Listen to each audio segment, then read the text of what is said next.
Vale, aquí tienes la traducción y adaptación del texto al español de España, siguiendo todas tus indicaciones.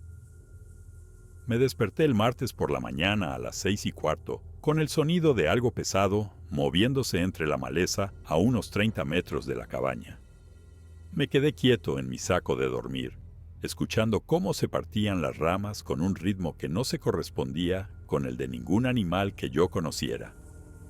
Los osos se abren paso por el sotobosque de una forma muy particular, y los ciervos se mueven a trompicones, parando y arrancando. Y esto no era ninguna de esas cosas. Esto era deliberado y constante, y rodeó el lado norte de la cabaña antes de desvanecerse ladera abajo, hacia el arroyo. Me vestí y salí fuera con mi café y mi spray para osos, y recorrí el perímetro en busca de huellas. El suelo era principalmente roca volcánica y hojarasca de pino, que no retiene bien las pisadas. Pero encontré una marca parcial cerca del cobertizo del propano que me hizo detenerme y quedarme mirando. Parecía casi humana, pero medía por lo menos 16 pulgadas de largo y los dedos estaban más separados de lo que deberían estar en el pie de cualquier persona. Además, la profundidad de la pisada sugería algo mucho más pesado que un excursionista. Hice 3 fotos con el móvil, medí la huella con mi regla de campo y me quedé allí, intentando convencerme de que era la huella de un oso deformada por la tierra suelta, aunque había visto cientos de huellas de oso y sabía que no era una de ellas.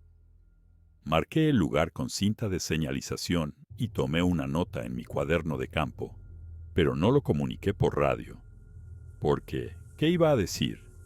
¿Que había encontrado una huella rara? Llevaba más de una década trabajando en estas montañas y nunca había visto nada que me hiciera cuestionar qué era lo que pertenecía a este lugar, y no iba a empezar a sonar como un loco por una sola huella ambigua. El resto del martes lo pasé inspeccionando la zona quemada del este, lo que significaba subir hasta unos 5.400 pies de altitud, donde el fuego había sido más intenso. La vegetación allí arriba seguía siendo mayormente negra y el suelo estaba cubierto de ceniza. El único verde que vi fue algún epilobio temprano que empezaba a brotar cerca de las zonas de filtración.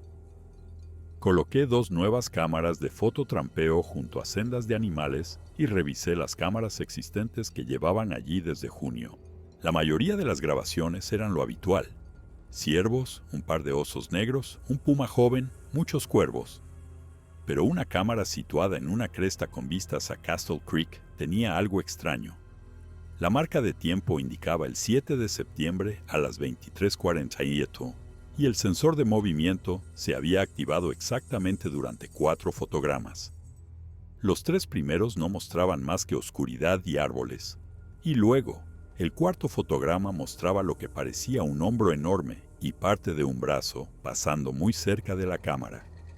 La calidad de la imagen era mala porque estaba en modo nocturno por infrarrojos, y el sujeto se movía rápido, pero la escala no cuadraba.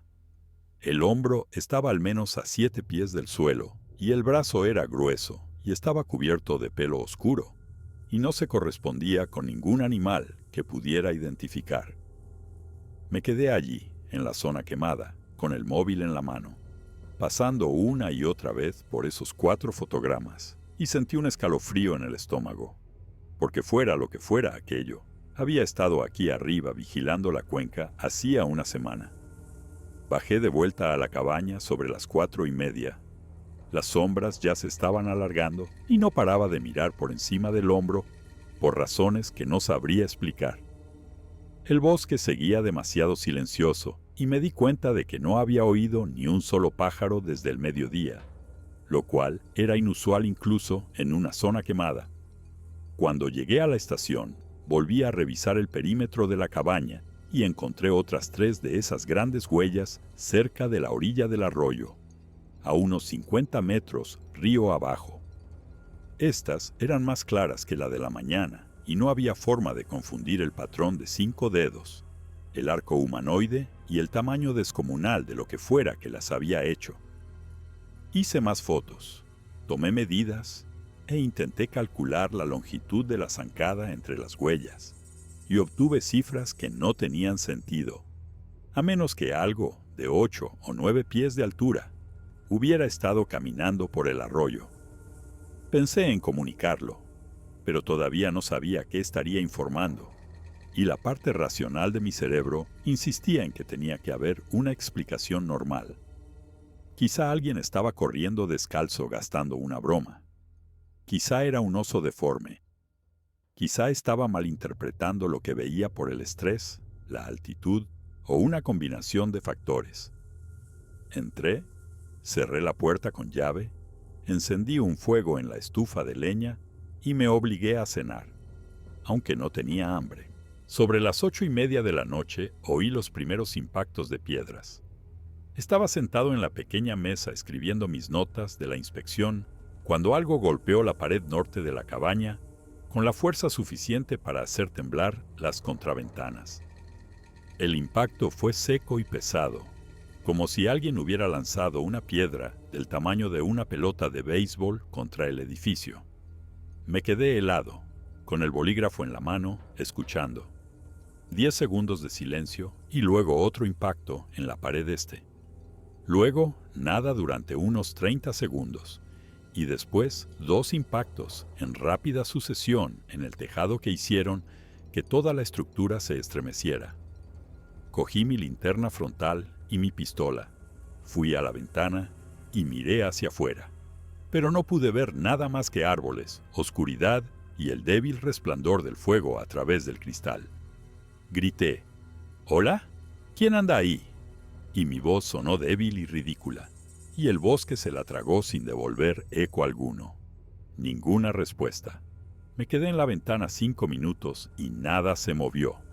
Entonces, otra piedra se estrelló contra la puerta con tanta fuerza que oí crujir la madera.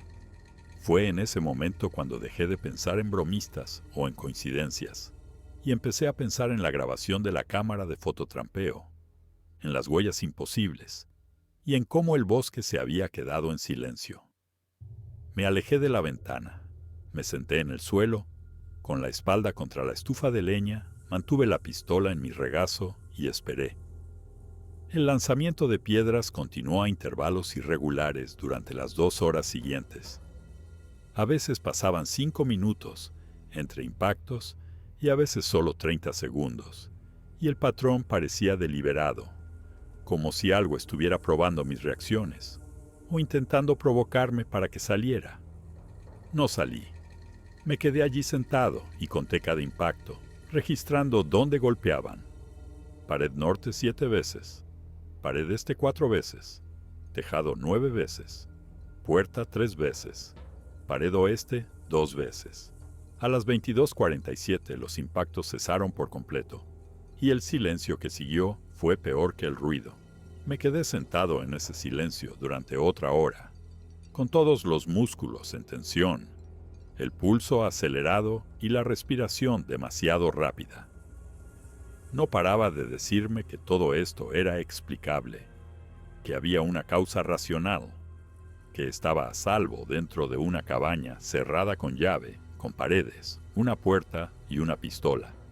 Pero nada de eso me hizo sentir menos miedo. Cerca de la medianoche, oía algo grande moverse entre la maleza en el lado norte. Oí ramas romperse y lo que sonó como una vocalización grave y jadeante, que no se correspondía con ningún animal que conociera. El sonido era profundo y resonante. Vibraba a través de las paredes de la cabaña y me hacía doler los dientes. Y luego se detuvo tan bruscamente como había empezado. No dormí esa noche. Me senté contra la estufa con mi pistola y mi radio, vigilé las ventanas y esperé el amanecer como nunca había esperado nada en mi vida. Cuando por fin llegó la luz a las 6:23, me sentía agotado pero en alerta, y no estaba seguro de qué había experimentado realmente y qué había sido amplificado por mi miedo. Hice café, revisé el exterior de la cabaña a plena luz del día y encontré 11 piedras, de tamaños que iban desde una pelota de softball hasta un melón pequeño. esparcidas por el perímetro. Varias de ellas todavía estaban húmedas, como si las hubieran sacado del arroyo, y algunas tenían musgo, lo que significaba que habían sido arrancadas del lecho del río. La puerta tenía 3 abolladuras nuevas en la madera, y una de las contraventanas tenía una grieta. Lo fotografié todo y me quedé allí, mirando las pruebas, y supe que debía pedir apoyo por radio. Pero todavía no me atrevía a hacerlo, porque ¿qué iba a decir? ¿Que algo había estado tirando piedras a mi cabaña toda la noche? Sonaría paranoico o incompetente, o ambas cosas, y había trabajado demasiado duro para forjarme una reputación en este distrito, como para tirarla por la borda, por lo que aún podría tener alguna explicación racional que no había considerado. El miércoles por la mañana, tomé la decisión de continuar con el trabajo de inspección, pero manteniendo la radio en el cinturón y permaneciendo a la vista de la cabaña siempre que fuera posible. Pasé la mañana documentando los patrones de erosión a lo largo del arroyo, con el spray para osos en la mano en lugar de en el cinturón, y me sobresaltaba con cada ruido. El bosque seguía demasiado silencioso. Me di cuenta de que las ardillas que normalmente parloteaban desde los pinos no estaban, y no vi ningún pájaro, excepto un único cuervo que sobrevoló en círculos durante unos 10 minutos antes de desaparecer hacia el oeste. Sobre las 11 de la mañana, encontré un arbolito que había sido partido a unos 8 pies de altura y retorcido hasta que las fibras se desgarraron. La sección superior estaba completamente doblada y encajada en las ramas de un árbol vecino. La rotura era reciente, quizá de la noche anterior, y la cantidad de fuerza necesaria para quebrar un arbolito de 4 pulgadas de diámetro a esa altura era considerable. Toqué la madera astillada y todavía estaba pegajosa por la savia. Miré el bosque circundante y me sentí observado de una manera que me puso la piel de gallina. Subí a revisar otra cámara de fototrampeo sobre la 1 de la tarde y descubrí que la cámara había sido arrancada del árbol donde estaba montada y arrojada unos 15 pies cuesta abajo. La carcasa estaba rota, faltaba la tarjeta SD y la correa había sido completamente desgarrada. No había marcas de garras, lo que descartaba a los osos, que suelen destrozar las cámaras con sus garras cuando las investigan. Esto parecía como si algo la hubiera agarrado con las manos y la hubiera destruido deliberadamente. Recogí la cámara rota y giré lentamente sobre mí mismo, escudriñando la línea de los árboles. No vi nada, pero podía sentir que había algo ahí fuera, de la misma manera que puedes sentir a un extraño mirándote la nuca en una habitación llena de gente. Empecé a caminar de vuelta hacia la cabaña más rápido de lo que pretendía, sin dejar de mirar por encima del hombro, y llegué a las 2:15 con el corazón desbocado y las manos temblorosas. Esa tarde me senté en la cabaña y consideré seriamente hacer las maletas y marcharme. Mi estudio no estaba completo, pero tenía datos suficientes para justificar un regreso anticipado. Podía presentar un informe preliminar y volver con un compañero para terminar la evaluación. Lo inteligente habría sido irse. Lo seguro habría sido irse. Pero nunca antes había abandonado una misión, y una parte obstinada de mí no podía aceptar que me estuviera ahuyentando algo que ni siquiera había visto claramente. Me dije que me quedaría una noche más, y que si ocurría cualquier otra cosa, lo comunicaría y solicitaría la extracción. Hice la cena, reforcé la puerta con una silla encajada bajo el pomo, revisé mi pistola y mi cargador de repuesto, e intenté convencerme de que estaba siendo paranoico, que la noche del miércoles sería tranquila y que el jueves por la mañana me reiría de lo asustado que me había puesto por algún oso territorial o una espeluznante coincidencia. La noche del miércoles no fue tranquila. El primer sonido llegó a las 21:33 y no se parecía a nada que hubiera oído antes. Empezó como un gemido bajo y trémulo que fue subiendo de tono y volumen hasta convertirse en un grito que resonó por toda la cuenca e hizo que se me erizara hasta el último pelo del cuerpo. El grito duró quizás 8 segundos. Vino de algún lugar ladera arriba, hacia el norte, y sonó enorme, furioso y antinatural. Me quedé de pie en medio de la cabaña, con la pistola en alto y todo el cuerpo rígido, y esperé a que el sonido se repitiera, pero no lo hizo. Pasaron 5 minutos y entonces oí golpes en la madera, 3 impactos secos, como si alguien golpeara el tronco de un árbol con un bate de béisbol. Pausa. 2 impactos más.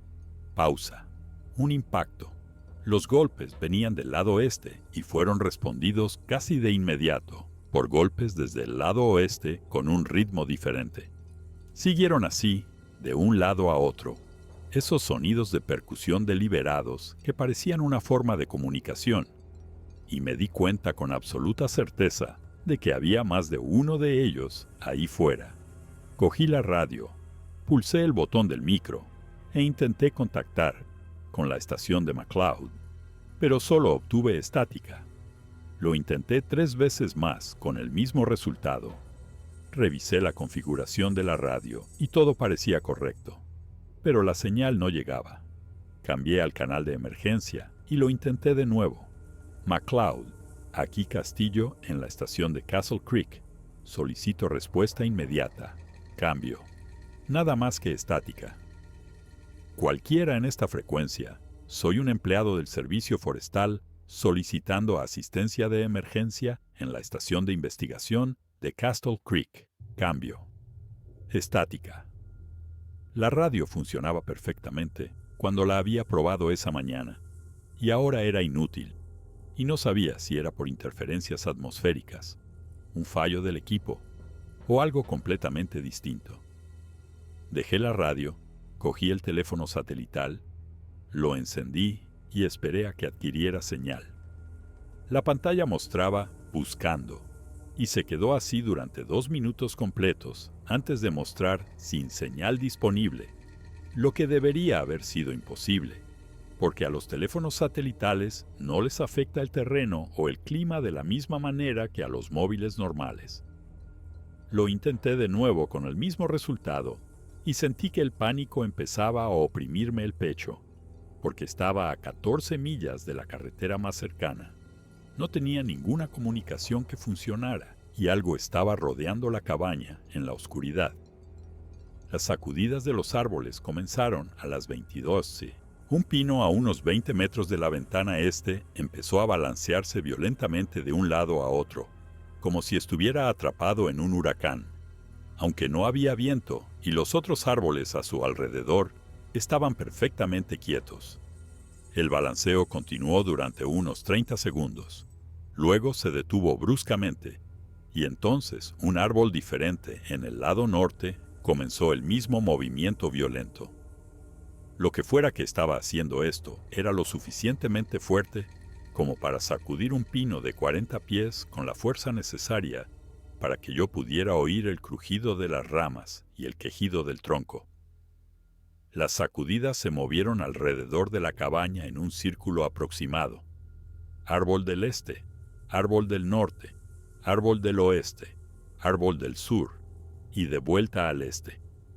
Cada árbol se sacudía durante 20 o 40 segundos. Luego se quedaba quieto y entonces empezaba el siguiente. Era una exhibición, una demostración de poder, y era absolutamente aterrador, porque sabía que ningún humano podía hacer lo que estaba viendo, y ningún oso tenía motivo alguno para comportarse de esa manera. Me alejé de las ventanas y me senté en la esquina más alejada de la puerta, con la pistola sobre las rodillas, e intenté mantener la respiración controlada. Las sacudidas de los árboles continuaron durante otros 10 minutos y luego cesaron, y entonces oí pasos bípedos y pesados, crujiendo sobre la hojarasca del bosque con un ritmo de 2 tiempos que rodeaba la cabaña. Los pasos eran lentos y deliberados, no intentaban ser sigilosos, y podía seguir el movimiento por el sonido mientras lo que fuera caminaba alrededor del edificio. Lado norte, lado este, lado sur, lado oeste, de vuelta al norte.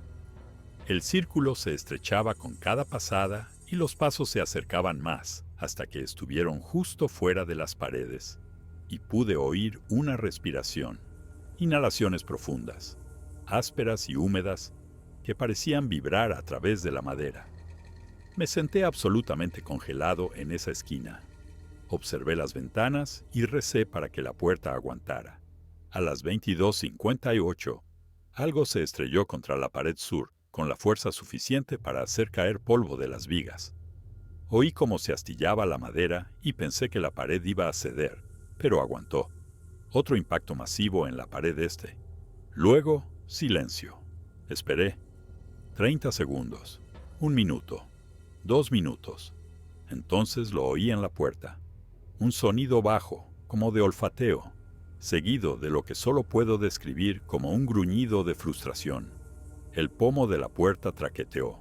El cerrojo aguantó, pero la puerta se combó hacia adentro contra la silla que había encajado bajo el pomo, y oí gemir el marco. Levanté la pistola, apunté al centro de la puerta e intenté recordar cada ápice de entrenamiento con armas de fuego que había recibido. La puerta volvió a traquetear, luego se quedó quieta, y oí esos pasos pesados alejándose hacia el arroyo. Me quedé en esa esquina hasta el amanecer.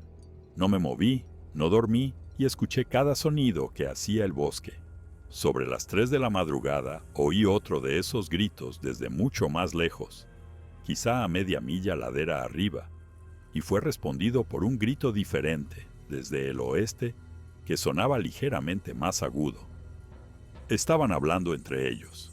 Sabían que yo estaba aquí. Se habían pasado la noche intentando entrar y habían fracasado, pero eso no significaba que hubieran terminado. El jueves por la mañana llegó frío y gris, con la niebla asentándose en la cuenca. Me sentía como si hubiera envejecido 10 años de la noche a la mañana. Estaba agotado y aterrorizado, y sabía que no podía quedarme otra noche.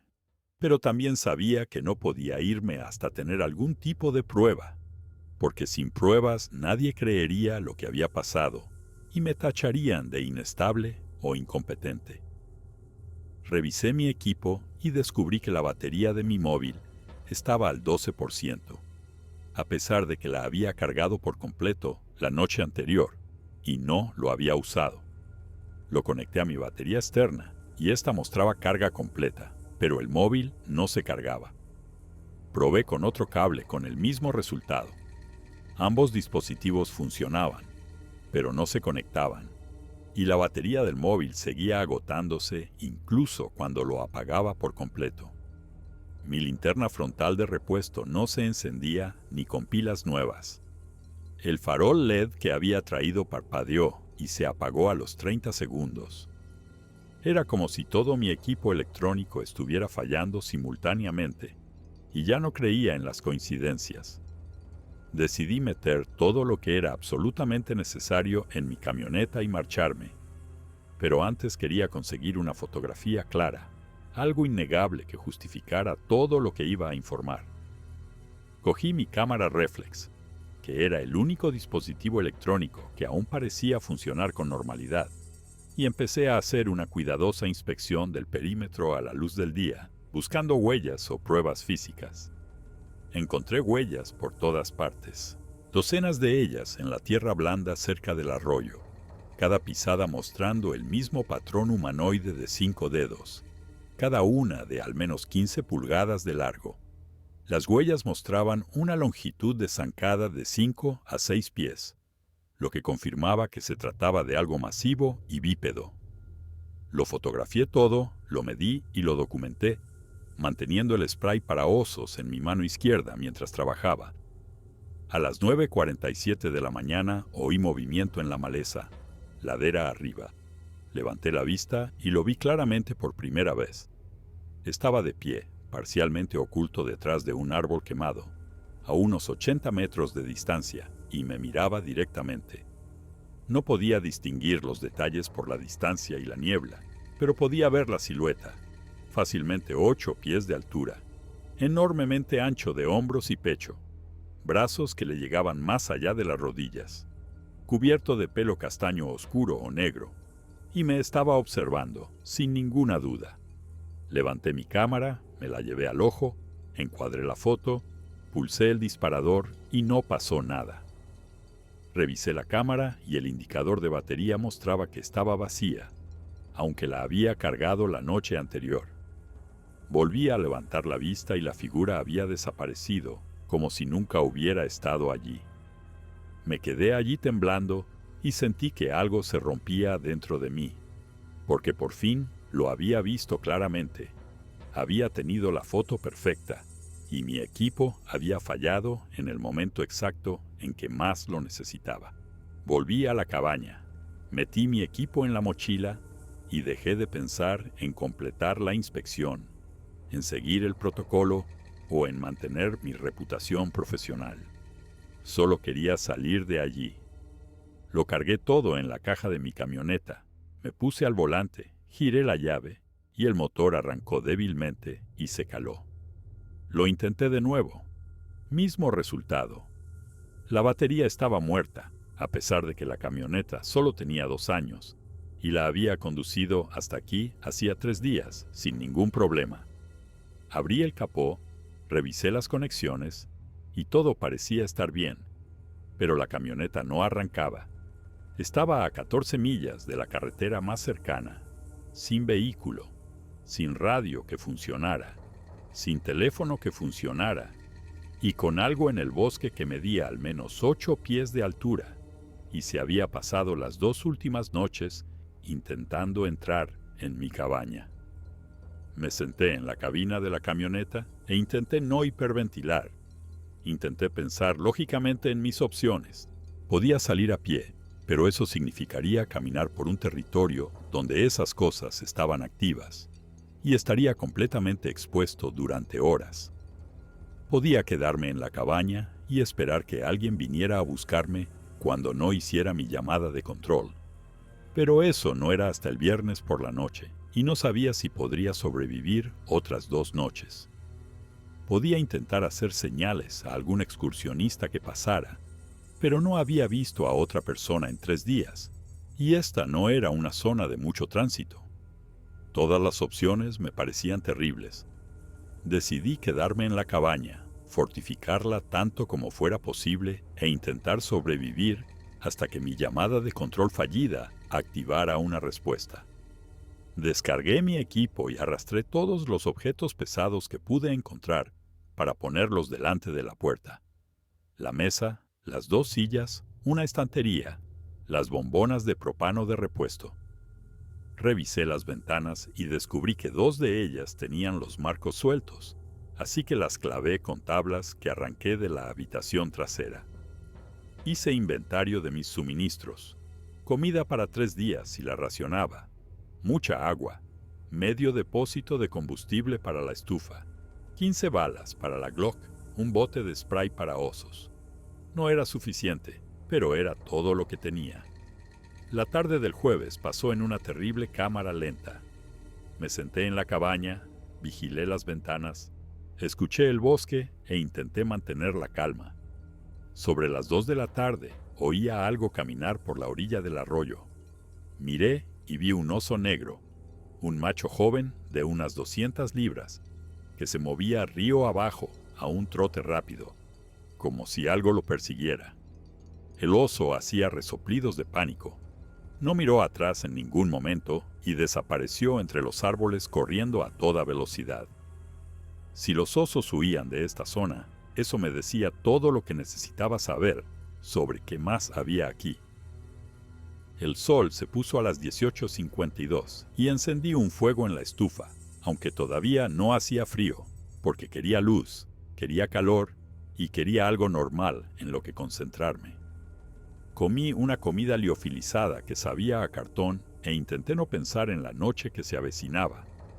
A las 19:15 oí el primer golpe en la madera desde la cresta sobre la cabaña, y fue respondido por un golpe desde la cuenca, más abajo. Me estaban cercando de nuevo. Los golpes continuaron con ese patrón durante 20 minutos, y luego cesaron. Esperé a ver qué venía después. Lo que vino después fue el olor. A las 20:04 empecé a notar un hedor que se filtraba en la cabaña, a pesar de que todas las ventanas estaban cerradas y la puerta barricada. Olía a perro mojado, a carne podrida y a almizcle, y era tan fuerte que me lloraban los ojos.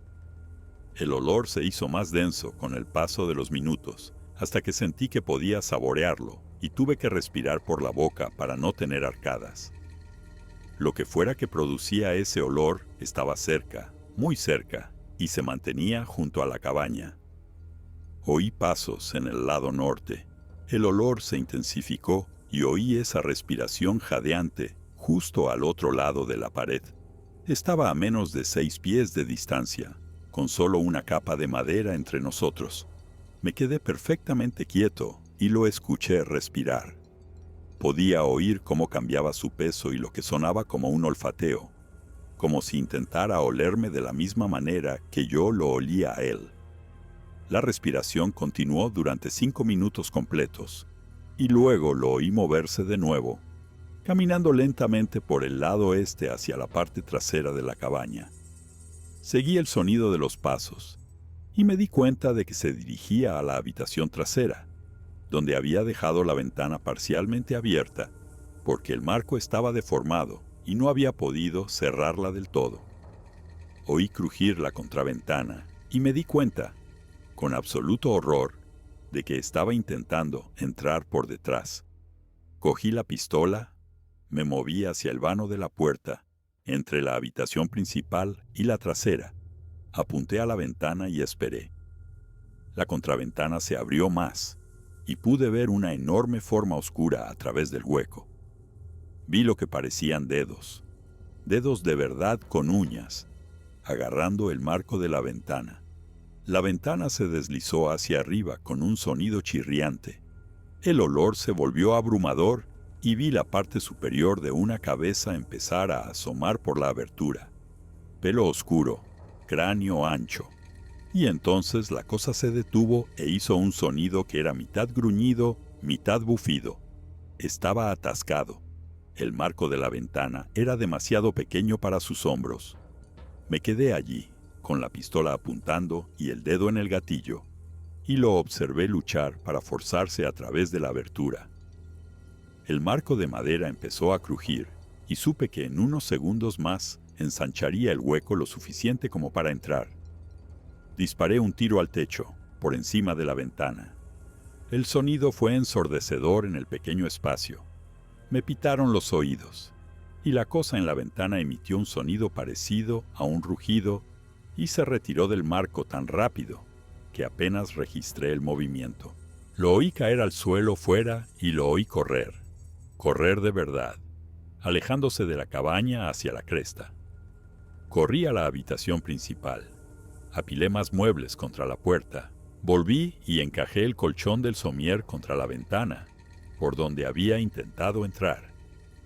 Me quedé allí, temblando tanto que apenas podía sostener la pistola. Me quedaban 14 balas y acababa de usar una para ahuyentar a algo que podía destrozar el marco de una ventana como si fuera de cartón. La cabaña no era segura. Nada era seguro. Estaba solo en el bosque con criaturas que eran lo suficientemente inteligentes como para probar diferentes puntos de entrada y lo suficientemente fuertes como para entrar en cualquier estructura que yo pudiera barricar.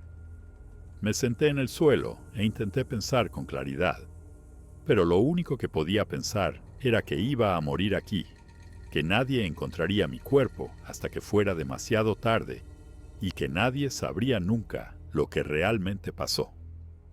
El resto de la noche del jueves fue un caos. Las criaturas, y ahora estaba seguro de que eran al menos 2, rodearon la cabaña, lanzaron piedras, sacudieron árboles y golpearon las paredes. A las 23:27, algo golpeó el tejado con tanta fuerza que pensé que toda la estructura se derrumbaría, pero aguantó. Los oí encima de la cabaña. Oí las tablas del tejado crujir bajo su peso. Los oí moverse por ahí arriba como si estuvieran probando la construcción. Uno de ellos encontró el tubo de la estufa. Oí un raspado metálico y entonces el tubo se desconectó. Se estrelló dentro de la estufa y el humo empezó a llenar la cabaña. Tuve que abrir la puerta brevemente para despejar el humo, y fue entonces cuando oí a uno de ellos cargar contra la puerta desde el lado izquierdo. Cerré la puerta de golpe justo cuando algo masivo la golpeó desde fuera. El cerrojo aguantó, pero el marco se agrietó y se desplazó 2 pulgadas hacia adentro. Apilé todo lo que tenía contra la puerta y me quedé allí, sabiendo que era solo cuestión de tiempo que consiguieran entrar. A la 1:43 de la madrugada pararon. Los sonidos cesaron por completo. El olor se desvaneció y me quedé de pie en una cabaña llena de humo, con la pistola en la mano y sin idea de qué pasaría a continuación. Esperé.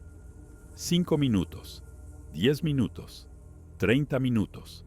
Nada. No me fiaba, pero tampoco tenía más opción que esperar a la luz del día y confiar en sobrevivir hasta entonces.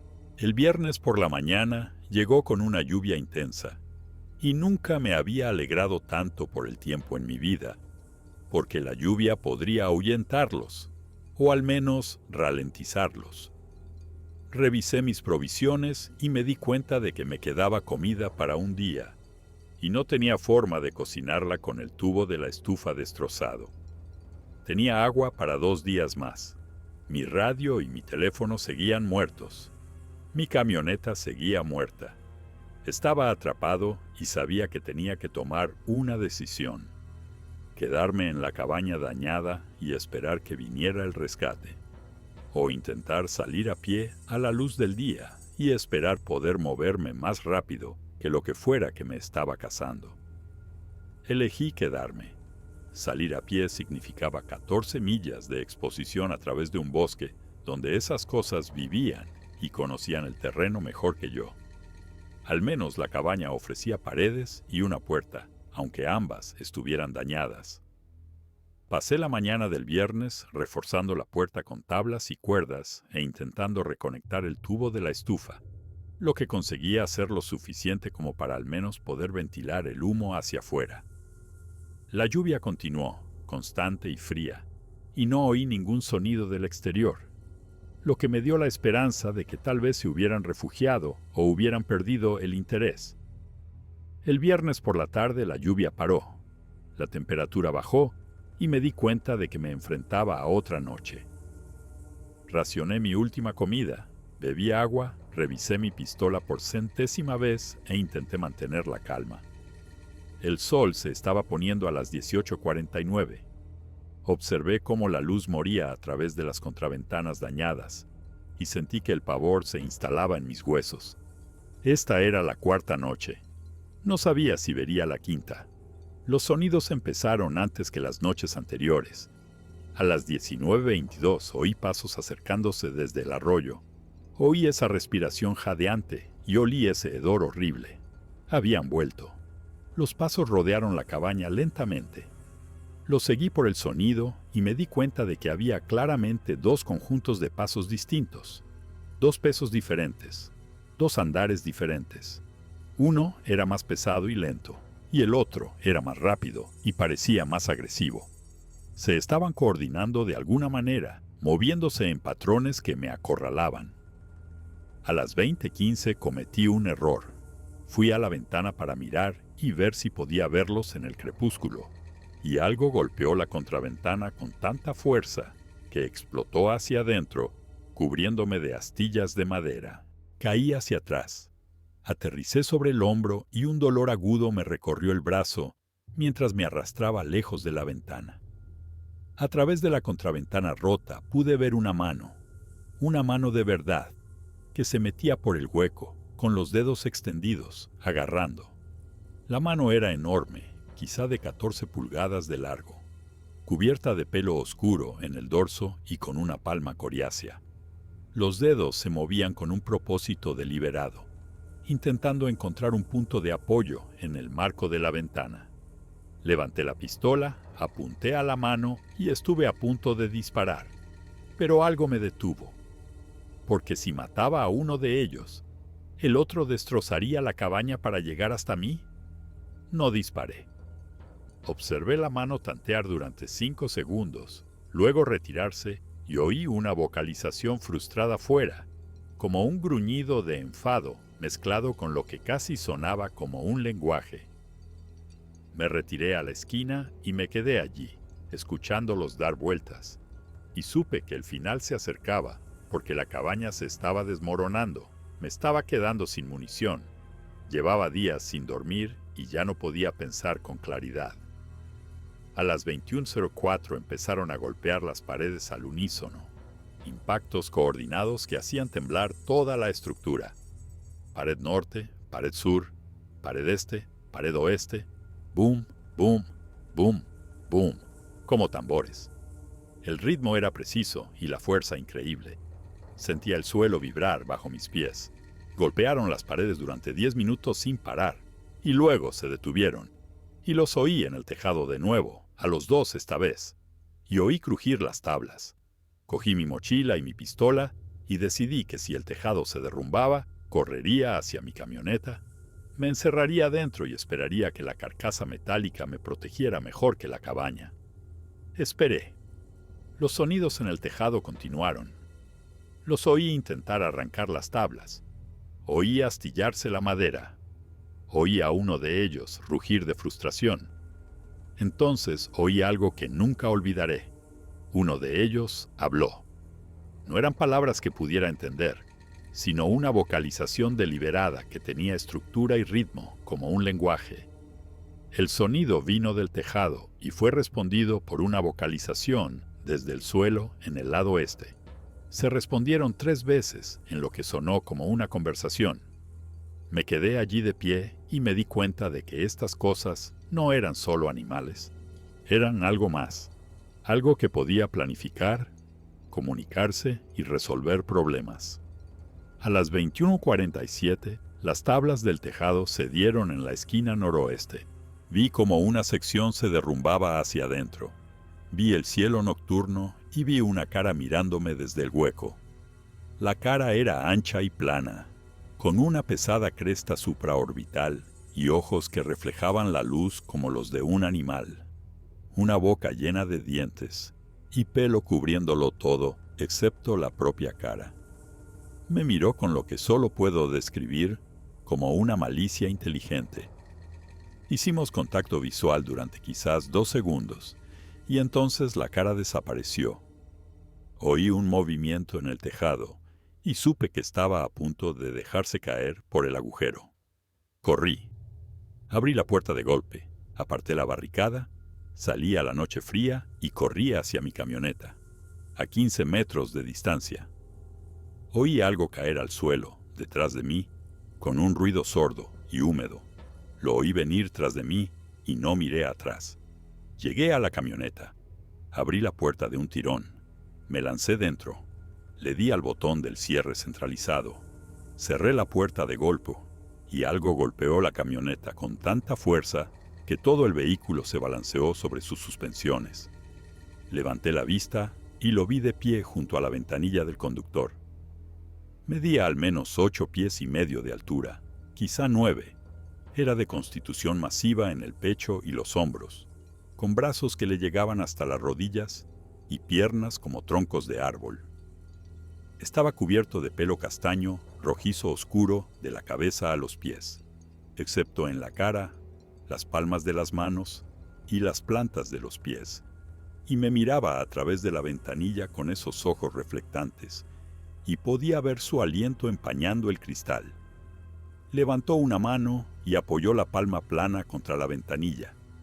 Me quedé mirando esa mano y pude ver las líneas de la palma, el vello de los nudillos y las uñas, que eran gruesas y oscuras. Presionó contra el cristal como si estuviera probando la barrera. La ventanilla se combó ligeramente hacia adentro y me di cuenta de que si quisiera, podría atravesar el cristal de un puñetazo, pero no lo hizo. Simplemente se quedó allí, mirándome, y yo me quedé allí, mirándolo, y permanecimos así durante lo que pareció una eternidad. pero que probablemente fueron 30 segundos. Entonces dio un paso atrás, giró la cabeza, hizo esa vocalización de nuevo y oí una respuesta desde la zona de la cabaña. Vi una segunda figura salir de las sombras cerca del cobertizo del propano. La segunda era ligeramente más pequeña, quizá de 7 pies y medio, con el pelo más oscuro, casi negro, y se movía con un andar diferente que sugería que podría ser una hembra, aunque no tenía forma de saberlo con certeza. Los dos se quedaron allí, bajo los haces de luz de mis faros, que había dejado encendidos. Se miraron el uno al otro, miraron la camioneta, y entonces el más grande emitió un sonido que era mitad rugido, mitad grito, y ambos se movieron hacia la camioneta al mismo tiempo. Cogí la pistola, introduje una bala en la recámara y apunté al parabrisas, listo para disparar a través del cristal si intentaban entrar, pero no atacaron la camioneta. En su lugar, agarraron el parachoques delantero y levantaron. La parte delantera de la camioneta se elevó del suelo. Sentí que el vehículo se inclinaba hacia atrás. Me deslicé por el asiento hacia la parte de atrás y me di cuenta de que estaban intentando volcar la camioneta entera. Me agarré al volante. La camioneta se inclinó unos 30 grados, luego 40, y pensé que iba a volcar hacia atrás. Y entonces la dejaron caer. El morro se estrelló contra el suelo y rebotó. Mi cabeza golpeó el techo. Vi las estrellas, y cuando se me aclaró la vista, el más grande tenía la cara pegada a la ventanilla del conductor, mirándome a escasos centímetros de distancia. Su aliento empañaba el cristal en nubes rítmicas. Podía ver sus dientes individualmente y la inteligencia en sus ojos. Supe que entendía exactamente lo que estaba haciendo. Me estaba demostrando que podía matarme cuando quisiera, pero estaba eligiendo no hacerlo. Estaba jugando conmigo. El más pequeño se movió hacia el lado del pasajero e hizo lo mismo. Con la cara pegada a la ventanilla, los ojos fijos en mí, estaba atrapado entre ellos, sin escapatoria. Se quedaron así durante 5 minutos, y luego ambos retrocedieron simultáneamente, se dieron la vuelta y se alejaron hacia la cresta. Así de simple. Se adentraron entre los árboles y desaparecieron, y yo me quedé sentado en mi camioneta, temblando tanto que me castañeteaban los dientes. Me quedé allí 20 minutos, con miedo a moverme, y entonces vi linternas a lo lejos, bajando por el camino forestal desde el norte. Alguien venía. El rescate venía. Empecé a llorar y no pude parar. Las linternas pertenecían a un equipo de búsqueda y rescate del distrito de McLeod. Había faltado a mi llamada de control del viernes por la noche, así que habían iniciado una respuesta y habían conducido hasta la estación para ver cómo estaba. Eran 4, 2 guardas forestales y 2 voluntarios de búsqueda y rescate. Me encontraron en mi camioneta. Dijeron que parecía que había pasado por un infierno y me preguntaron qué había pasado. Intenté explicarlo, pero las palabras no me salían bien. No paraba de decir, estaban aquí, tenéis que creerme, y mirad la cabaña. Miraron la cabaña, vieron los daños, vieron las huellas, vieron la ventana rota y la sección del tejado derrumbada, e intercambiaron miradas que no supe interpretar. Me sacaron de la camioneta, me dieron agua y una manta térmica, y me preguntaron si estaba herido. Dije que no, pero no estaba seguro de si era verdad, porque me sentía roto de formas que no podía explicar. Me preguntaron si había visto quién había destrozado la cabaña, y yo dije que no era vandalismo e intenté describir lo que había visto. Y vi cómo sus caras cambiaban de preocupación a escepticismo. Uno de los guardas, un tipo llamado Patterson, con el que había trabajado antes, sacó una cámara y empezó a documentar los daños. Midió algunas de las huellas y las fotografió, pero por su lenguaje corporal pude deducir que ya estaba descartando esto como algo explicable. Me llevaron en su camioneta. Mi vehículo se quedó en la estación. Dijeron que enviarían a un mecánico para que lo revisara, pero yo sabía que no encontrarían nada malo, porque no había nada malo, excepto que había estado allí. Me llevaron a la estación de guardas de McLeod. Llamaron a mi supervisor y a un paramédico que me tomó las constantes vitales y dijo que estaba deshidratado y agotado, pero físicamente bien. Me preguntaron si quería presentar un informe y dije que sí. Me senté con Patterson y le conté todo, desde la primera huella hasta las criaturas volcando mi camioneta, y él lo escribió todo, pero pude ver en sus ojos que no me creía.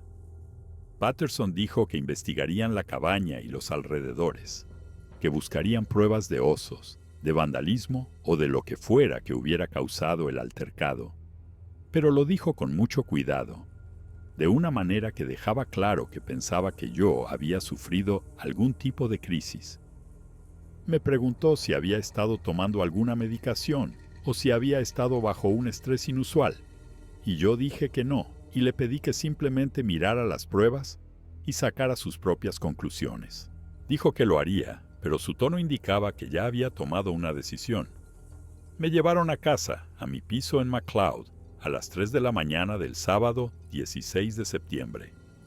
Me di una ducha que duró 1 hora y no pude quitarme el olor de la nariz, aunque ya no estuviera realmente allí. Dormí 16 horas seguidas, y cuando me desperté, revisé mi móvil, que misteriosamente había vuelto a funcionar, y encontré llamadas perdidas de mi supervisor. Le devolví la llamada y me dijo que quería verme en su despacho el lunes por la mañana. Yo sabía lo que eso significaba. El lunes por la mañana me reuní con mi supervisor, el guarda forestal del distrito y una mujer de recursos humanos. Me pidieron que les contara el incidente de nuevo, y lo hice. Asintieron y tomaron notas, y cuando terminé, dijeron que me ponían en baja administrativa remunerada, pendiente de una investigación y una evaluación médica. Lo dijeron con mucha delicadeza y enfatizaron que era el procedimiento estándar y no un castigo, pero yo sabía lo que era en realidad. Pensaban que me había derrumbado. Pensaban que había tenido algún tipo de crisis nerviosa y que me había imaginado todo o había exagerado un encuentro con un oso hasta convertirlo en algo que no era. La investigación duró 3 semanas y no se me permitió participar. Examinaron la cabaña, examinaron las huellas y trajeron a un biólogo de vida silvestre que concluyó que los daños eran consistentes con la actividad de osos y que las huellas eran probablemente de oso, deformadas por las condiciones del suelo o posiblemente falsificadas por una persona desconocida.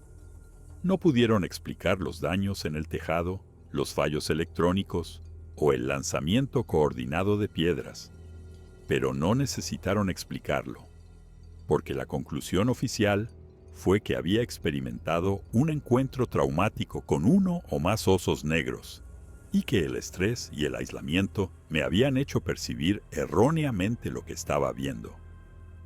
La evaluación médica fue peor.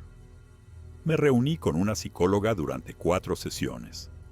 Me preguntó sobre mis patrones de sueño, mis niveles de estrés, y si había experimentado alucinaciones o pensamientos paranoicos. Sabía que cualquier cosa que dijera se usaría para determinar si era apto para el servicio. Le dije la verdad, que tenía pesadillas, que ya no podía dormir en la planta baja, que evitaba los bosques cuando podía y que me sobresaltaba con los ruidos repentinos, pero que no estaba loco y que sabía lo que había visto.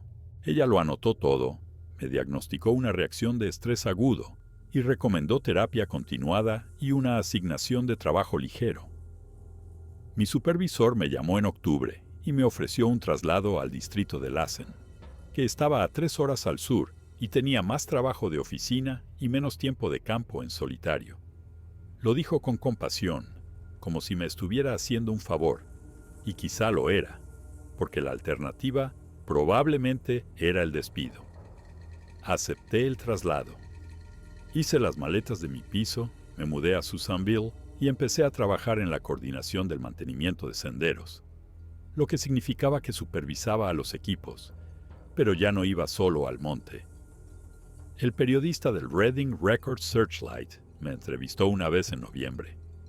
No sé cómo se enteró del incidente, pero me llamó y me preguntó si hablaría con él sobre lo que pasó en Castle Creek. Dije que sí, porque pensé que tal vez alguien me creería si podía contar mi historia públicamente. Nos reunimos en una cafetería y pasé una hora contándole todo. Grabó toda la conversación y no hizo ninguna foto. Y pensé, por fin, alguien se está tomando esto en serio.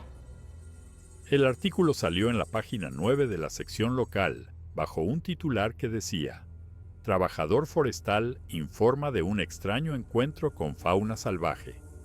300 palabras, sin fotos. Mencionaba que había experimentado un incidente con posible actividad de osos, que había sido trasladado a un distrito diferente, e incluía una cita mía que decía: sé lo que vi. Y eso fue todo. El artículo estaba rodeado de anuncios y noticias de la comunidad, y desapareció en la oscuridad en 24 horas, sin seguimiento, sin investigación, nada. Aún trabajo para el servicio forestal, pero no soy la misma persona que era antes del 14 de septiembre.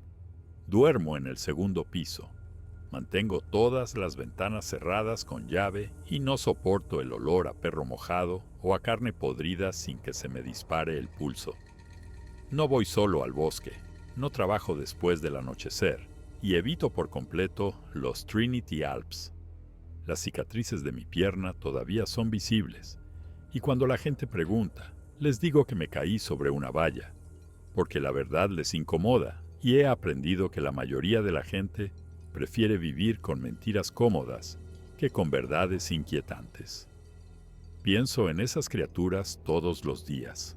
Pienso en la inteligencia que vi en sus ojos, en la forma en que se comunicaban y en cómo probaron las defensas de la cabaña, como si estuvieran resolviendo un problema. Pienso en cómo podrían haberme matado en cualquier momento, pero eligieron no hacerlo, y no sé si fue por misericordia, por aburrimiento o por algo más que no puedo entender. Pienso en cuántas otras personas las han visto y han sido desacreditadas, ignoradas o etiquetadas como inestables. Y me pregunto, ¿cuántos informes estarán cogiendo polvo en algún archivador?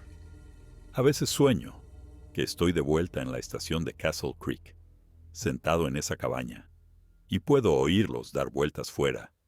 Puedo oler ese olor, y me despierto jadeando, y tengo que encender todas las luces de mi piso para convencerme de que estoy a salvo.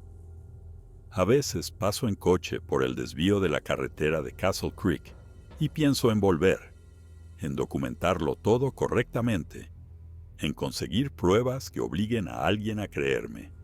Pero nunca lo hago, porque no soy lo suficientemente valiente, y porque una parte de mí sabe que, incluso con pruebas perfectas, la respuesta oficial sería la misma.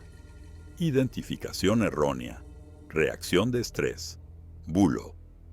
La verdad es que en esas montañas vive algo que no entendemos y no queremos entender, porque entenderlo requeriría que reconociéramos que hay cosas ahí fuera que no podemos controlar, clasificar o predecir. La verdad es que entré en esos bosques pensando que sabía lo que pertenecía allí y salí sabiendo que estaba equivocado en todo. La verdad es que mis recuerdos son reales y lo que me pasó fue real, aunque nadie lo crea. Estoy sentado aquí, en este sótano de una iglesia en Ireca, y os lo acabo de contar todo, y puedo ver en vuestras caras que algunos me creéis, otros no, y otros todavía estáis decidiéndoos. No pasa nada. Sé cómo suena, sé lo imposible que parece, pero también sé lo que me pasó en Castle Creek, y sé que las cicatrices que tengo son de verdad. Todavía tengo las cicatrices. Son rosadas y abultadas, y recorren en 4 líneas paralelas desde justo debajo de mi rodilla hasta mi tobillo. A veces me pican, sobre todo cuando hace frío o estoy estresado.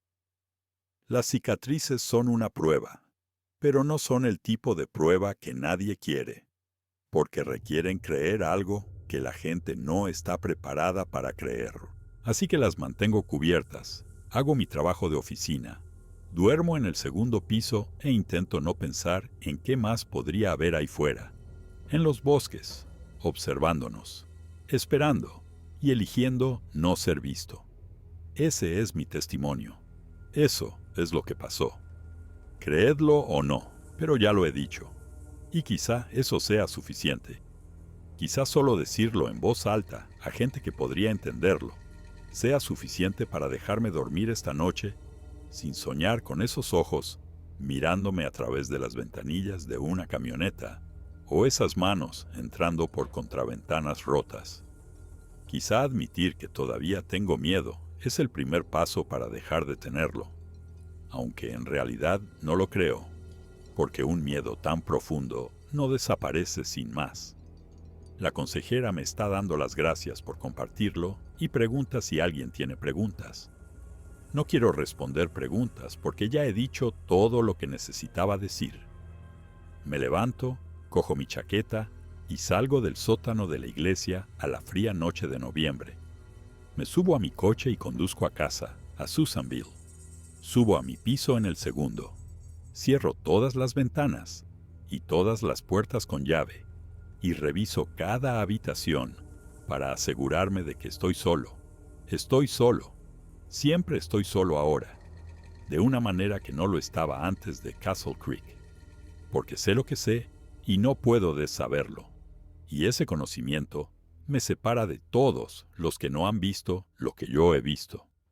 Me preparo un té, me siento en la mesa de la cocina, miro las cicatrices de mi pierna bajo la luz del techo, trazo las líneas con el dedo y recuerdo la sensación de ser arrastrado, la impotencia, la forma en que el suelo rasgaba mi ropa y mi piel, la forma en que mis manos se agarraban a raíces y rocas y no encontraban apoyo, la forma en que grité hasta que me quedé sin voz y el gritar no importaba porque no había nadie para oírlo, excepto la cosa que me estaba arrastrando.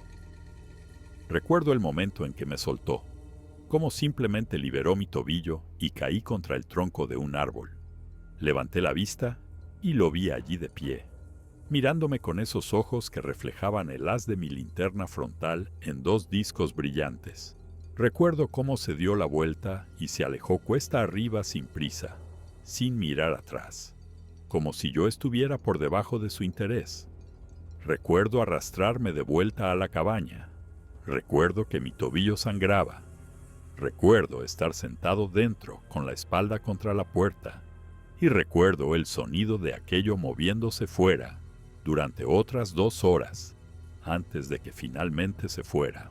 Recuerdo todo con una claridad perfecta y desearía no hacerlo, porque los recuerdos no se desvanecen, no se vuelven más fáciles y no dejan de sentirse reales, sin importar cuánta gente me diga que debo haberme equivocado. Las cicatrices demuestran que no me equivoqué. Las cicatrices demuestran que algo me agarró, me arrastró, me marcó y me dejó ir. Pero las cicatrices no son el tipo de prueba que cambia opiniones, abre investigaciones o hace que alguien se tome en serio a pie grande, porque la gente ya ha decidido qué es posible y qué no. Y 4 cicatrices paralelas en la pierna de un trabajador forestal no anulan décadas de suposiciones culturales. Así que vivo con ello. Vivo con el conocimiento, el miedo y el aislamiento. Hago mi trabajo, pago mis facturas e intento ser normal, aunque la normalidad se siente como un idioma extranjero que he olvidado cómo hablar. Voy a terapia una vez a la semana. Tomo la medicación que el médico me recetó para la ansiedad. Duermo con una pistola bajo la cama, un bate de béisbol junto a la mesita de noche y todas las luces del piso encendidas. Me digo a mí mismo que estoy a salvo aquí en Susanville, lejos de los Trinity Alps, y la mayoría de las noches incluso me lo creo. Pero a veces, cuando se levanta el viento y oigo ramas arañando el edificio, me quedo helado, escucho y espero el sonido de pasos, o el olor a perro mojado y carne podrida. A veces me despierto a las 2 de la madrugada convencido de que algo está intentando abrir la ventana de mi habitación, y tengo que levantarme y revisar, y volver a revisar, y revisar de nuevo antes de poder convencerme de que no hay nada. A veces estoy conduciendo y veo una forma oscura al borde de la carretera. Se me para el corazón y tengo que parar, respirar y recordarme que solo era una sombra, un tocón de árbol o cualquier cosa, excepto lo que una parte de mi cerebro insiste que podría haber sido. Así es como es sobrevivir a un encuentro con Pie Grande. No es dramático ni cinematográfico.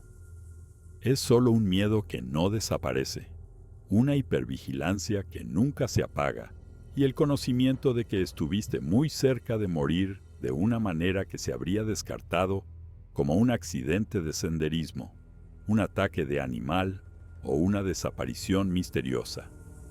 Es saber que si esas cosas me hubieran querido muerto, estaría muerto y nadie sabría nunca lo que realmente pasó, porque las pruebas serían ambiguas, la explicación oficial sería conveniente y mi historia moriría conmigo. Soy uno de los afortunados porque sobreviví y porque puedo contar mi historia, aunque nadie la crea. Pienso en las otras personas que no tuvieron suerte, las que entraron en esas montañas y nunca volvieron, aquellas cuyos restos fueron encontrados meses o años después, esparcidos por una cuenca con ataque de oso o exposición a los elementos, como causa de la muerte.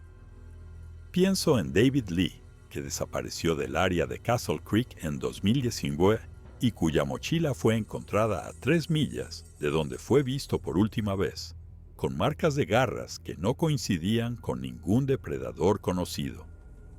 Pienso en Michelle Torres, que desapareció de los Trinity Alps en 2021 durante una ruta de senderismo en solitario, y nunca fue encontrada a pesar de semanas de búsqueda. Pienso en ellos y me pregunto si vieron lo que yo vi, si intentaron correr y si correr no fue suficiente. Las estadísticas oficiales de personas desaparecidas del condado de Trinity muestran 47 desapariciones inexplicables en los últimos 15 años en áreas silvestres. 47 personas que entraron en el bosque y nunca salieron. Las explicaciones son siempre las mismas.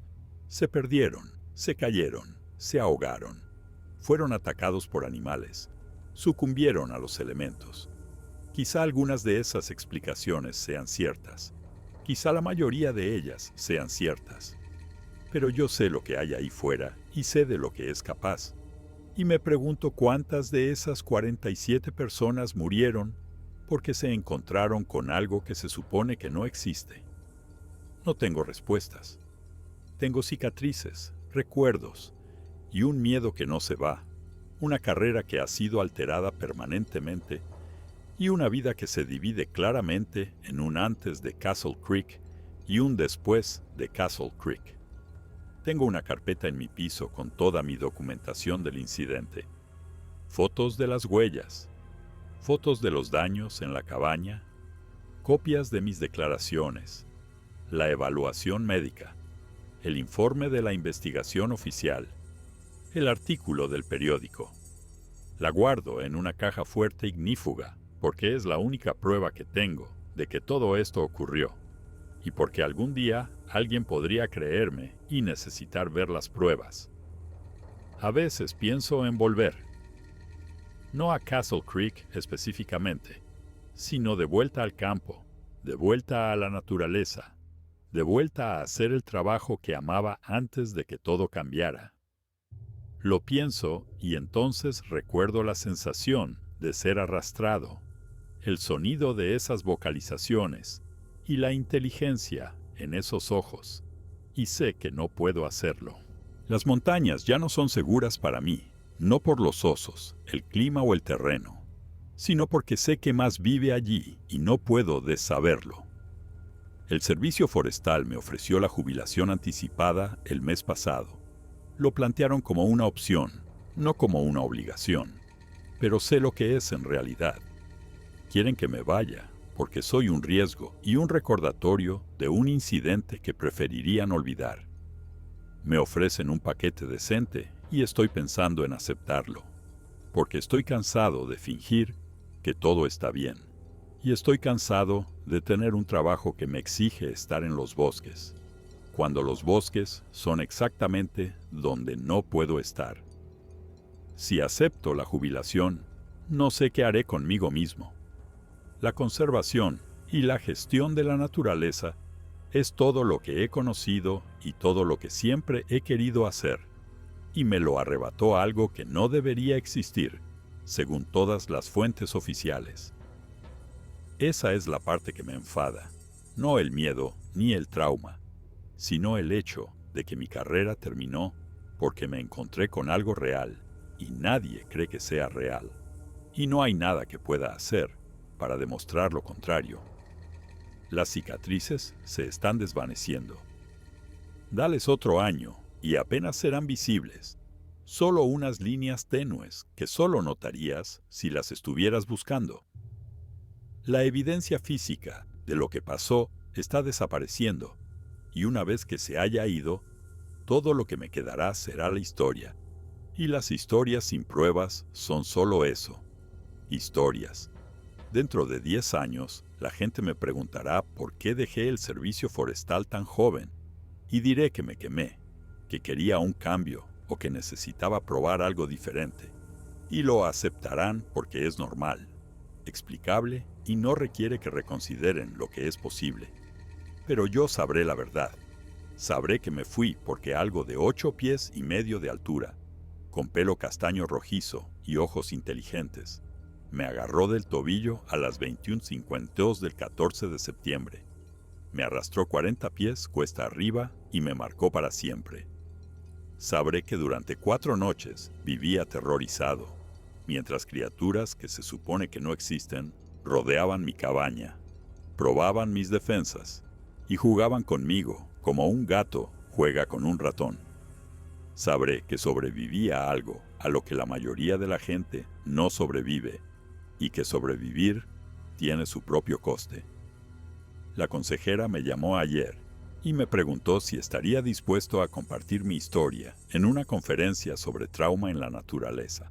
Dijo que habría otras personas allí que han tenido experiencias similares. Gente que ha visto cosas en el bosque que no puede explicar. Gente que ha sido desacreditada, a la que no han creído y le han dicho que estaba equivocada. Dijo que podría ayudar a conectar con otros que lo entienden. Le dije que lo pensaría, pero no creo que lo haga, porque hablar de ello no lo mejora, y estar rodeado de otras personas traumatizadas no me hace estar menos traumatizado. Lo que lo mejoraría sería una prueba clara, innegable, fotográfica o en vídeo, que obligue a la comunidad científica, al gobierno y a todos los demás a reconocer que estas cosas existen. Pero no tengo esa prueba y nunca la tendré, porque cada pieza de equipo que tenía falló en el momento crítico, y ese fallo probablemente no fue una coincidencia. Pienso en la forma en que la batería de mi móvil se agotó, mi cámara murió, mi radio enmudeció y mi camioneta no arrancó. Y me pregunto si hay algo en estas criaturas que interfiere con la electrónica o si son lo suficientemente inteligentes como para atacar nuestra tecnología deliberadamente. Nunca lo sabré, porque nadie lo está estudiando y nadie lo estudiará, porque oficialmente estas criaturas no existen. Así que me siento aquí, en mi piso del segundo en Susanville, me bebo mi té, miro mis cicatrices e intento aceptar que esta es mi vida ahora. No más trabajo en el monte, no más inspecciones en solitario, no más dormir en cabañas del servicio forestal escuchando búhos y viendo las estrellas. Solo trabajo de oficina, terapia, medicación, pesadillas y el conocimiento de que vi algo real y nadie me cree. Las cicatrices demuestran que ocurrió, pero las cicatrices sanan, se desvanecen y finalmente desaparecen. Los recuerdos demuestran que ocurrió, Pero los recuerdos no son fiables. Están sujetos a dudas y son imposibles de compartir. La verdad está atrapada dentro de mí, me está comiendo vivo y no hay nada que pueda hacer, excepto seguir contando la historia y esperar que algún día alguien escuche, alguien crea, alguien se lo tome lo suficientemente en serio como para investigar adecuadamente. Pero no tengo muchas esperanzas, porque sé cómo funciona el mundo. Sé que las mentiras cómodas ganan a las verdades incómodas siempre. Sé que la gente preferiría creer que tuve un ataque de pánico o que confundí a un oso antes que aceptar que hay superdepredadores viviendo en los bosques americanos que no entendemos y no podemos controlar. Sé que mis cicatrices, mi historia y mi carrera arruinada no cambiarán la opinión de nadie, porque las opiniones ya están formadas. Así que esto es todo. Este es mi testimonio. Esto es lo que pasó cuando pasé 4 días y 4 noches en la estación de investigación de Castle Creek en septiembre de 2023. Entré como una trabajadora forestal segura y experimentada, que creía conocer su territorio, y salí rota, asustada y marcada con cicatrices que se desvanecerán, pero nunca desaparecerán del todo. Sobreviví a algo que no debería haberme dejado sobrevivir, y no sé por qué, excepto que quizá no valía la pena matarme, o quizá estaba jugando a un juego a más largo plazo que no entiendo. Estoy vivo, y se supone que eso es suficiente, pero no parece suficiente cuando estar vivo significa estar asustado, hipervigilante e incapaz de hacer el trabajo que amo. Estoy vivo, tengo cicatrices para demostrar lo que pasó, tengo una historia que nadie cree, y tengo un futuro que no se parece en nada al futuro que había planeado. Así es un encuentro con pie grande cuando sobrevives. Eso es lo que cuesta. Eso es lo que perdí. Y cada día desearía haberme puesto enfermo ese lunes, haberme quedado en casa y haber dejado que otra persona hiciera la inspección de Castle Creek.